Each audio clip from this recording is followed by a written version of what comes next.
नमस्ते दोस्तों, स्वागत है आपका कृष्णा टेक्निकल गुरुजी में। आज हम आपको शेयर मार्केट की कुछ जानकारियाँ बताने जा रहे हैं। फाइनेंशियल मार्केट, आर्थिक बाज़ार में लोगों को शेयर, बॉन्ड आदि में निवेश करने की सुविधा देते हैं। आर्थिक बाज़ार को प्रमुख रूप से दो प्रकार में विभाजन किया जा सकता है। वह है नकद बाज़ार मनी मार्केट और पूंजी बाज़ार कैपिटल मार्केट। मनी मार्केट का प्रमुख रूप से डेब्ट सिक्योरिटी जैसे कि ट्रेजरी बिल आदि के साथ संबंधित होता है। उसमें कम समय वाले डेब्ट इंस्ट्रूमेंट का ट्रेडिंग होता है। Capital market, stock market. Capital market में शेयर्स का और दीर्घ समय वाले डेब्ट इंस्ट्रूमेंट का ट्रेडिंग होता है।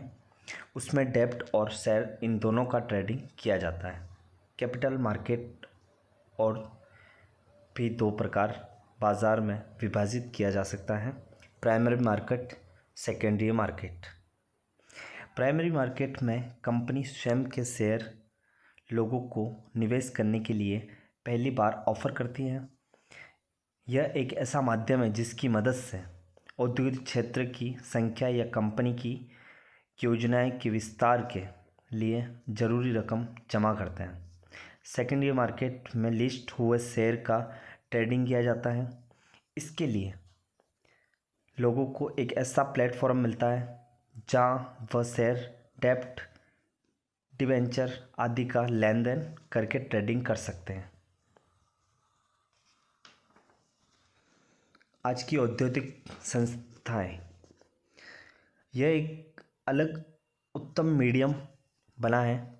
ज़रूरी रकम जमा करने और निवेशकों को अच्छी और फ़ायदेमंद कंपनियों में निवेश करने का मौका मिलता है। भारत में बहुत से क्षेत्रीय शेयर बाज़ारों के एक्सचेंज उपलब्ध हैं जिनमें कंपनियों के शेयर का ट्रेडिंग किया जाता है, पर इनमें बताने लायक प्रमुख दो ही एक्सचेंज हैं जिनमें ज़्यादातर शेयर का अच्छे वॉल्यूम के साथ ट्रेडिंग होता है। बॉम्बे स्टॉक एक्सचेंज BSE, ये मुंबई में स्थित है। यह सिर्फ भारत का ही नहीं बल्कि संपूर्ण एशिया का सबसे पुराना स्टॉक एक्सचेंज है। भारत का यह पहला सरकारी अनुमति वाला एक्सचेंज है। BSE में वोल्ट के आधार पर शेयर का ऑनलाइन ट्रेडिंग किया जाता है। BSE ने भारत में 400 से अधिक शहरों में अपनी सेवा शुरू की है। सेकंड है NSE, national stock exchange. National stock exchange में अप्रैल 1992 से होलसेल डेब्ट मार्केट में ट्रेडिंग शुरू हुआ और जून 1994 में कैपिटल मार्केट यानी शेयर का ट्रेडिंग शुरू हुआ। तब से आज तक एक अच्छे वॉल्यूम एक्सचेंज बना है। उसमें NSCCL की रचना है जो क्लियरिंग और सेटलमेंट का कार्य करती है। NSE भारत में उसके टर्मिनल का अच्छा खासा नेटवर्क है। NSE इंटरनेट पर भी ट्रेडिंग की सुविधा दी जाती है। ब्रोकर को एक्सचेंज का सभासद होना पड़ता है जिससे निवेशक उनकी मदद से बाज़ार में ट्रेडिंग करते हैं। फिलहाल दोनों बाज़ार में ट्रेडिंग का समय सुबह 9 बजे से 3:30 के बीच रहता है। इंडेक्स NSE और BSE में लिस्ट हुए हाई लिक्विडिटी नगद वाली कंपनियों के आधार पर उसकी रचना की जाती है। वहाँ प्रमुख रूप से दो इंडेक्स की चर्चा की जाती है, सेंसेक्स और निफ्टी के सेक्टर पर आधारित कई और भी इंडेक्स उपलब्ध हैं। सेंसेक्स BSE पर आधारित इंडेक्स को सेंसेक्स कहा जाता है। उसकी रचना सन 1984 में हुई थी। उसकी निगणित मार्केट कैपिटलाइजेशन वेटेफ तरीके से हुई। बीएससी में विविध क्षेत्र पर प्रभुत्व वाले 30 कंपनियों का समावेश किया गया। बीएससी का सन 1987 से 1993 तक बेस्ट माना जाता है। भारतीय अर्थतंत्र की स्थिति की चित्रण करने के लिए उसे बहुत ही महत्वपूर्ण समझा जाता है। निफ्टी एनएससी पर आधारित इंडेक्स को निफ्टी कहा जाता है।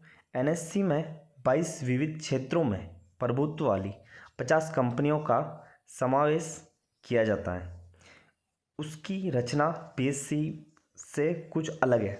सेंसेक्स में फ्लोटिंग कैपिटलाइजेशन के आधार पर इंडेक्स की गणना की जाती है।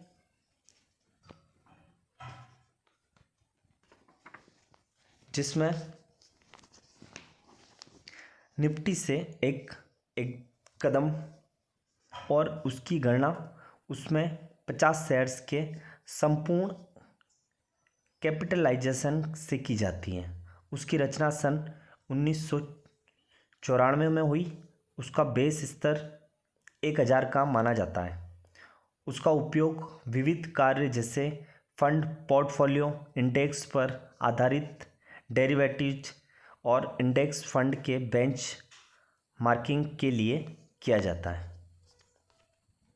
SEBI security and exchange board of India. SEBI की रचना 1992 में हुई। वह प्रमुख रूप से केंद्रीय सरकार के नियंत्रण की भूमिका निभाती है। उसका मुख्य हेतु और कार्य नीचे की तरह है। उसकी मूलभूत जिम्मेदारी निवेशक के हितों का रक्षण करना और बाजार में जरूरी कानून और नियमों का पालन हो रहा है या नहीं यह देखना है। शेयर बाजार की प्रगति और उसके नियमों का पालन, फ्यूचर और ऑप्शन के बाजार का नियमित करना, पोर्टफोलियो मैनेजमेंट के लिए जरूरी मार्गदर्शन करना, शेयर बाजार और अन्य बाजार के साथ ही जुड़े हुए माध्यम से लोगों का मार्गदर्शन करना, शेयर ट्रांसफ़र, एग्जिट और रजिस्ट्रेशन, इन्हें मार्गदर्शन सूचनाएं देना, आईपीओ, म्यूचुअल फंड और डेब्ट इंस्ट्रूमेंट के योग्य सूचनाएं देना, कंपनी टेक ओवर के लिए जरूरी मार्गदर्शन करना, इनसाइडर ट्रेडिंग के लिए मार्गदर्शन करना, औद्योगिक संस्थाओं के लिए आवश्यक आचार संहिता का पालन करना, निवेशकों ने यदि कोई फरियाद की है तो सेबी समक्ष अपनी फरियाद लिखित स्वरूप में पेश कर सकते हैं। इंटरनेट पर शिकायत की जा सकती है। सेबी के वेबसाइट का लिंक डिस्क्रिप्शन में दिया हुआ है, वहाँ जाकर आप दे सकते हैं। वीडियो अच्छी लगी हो तो लाइक सब्सक्राइब करना ना भूलें।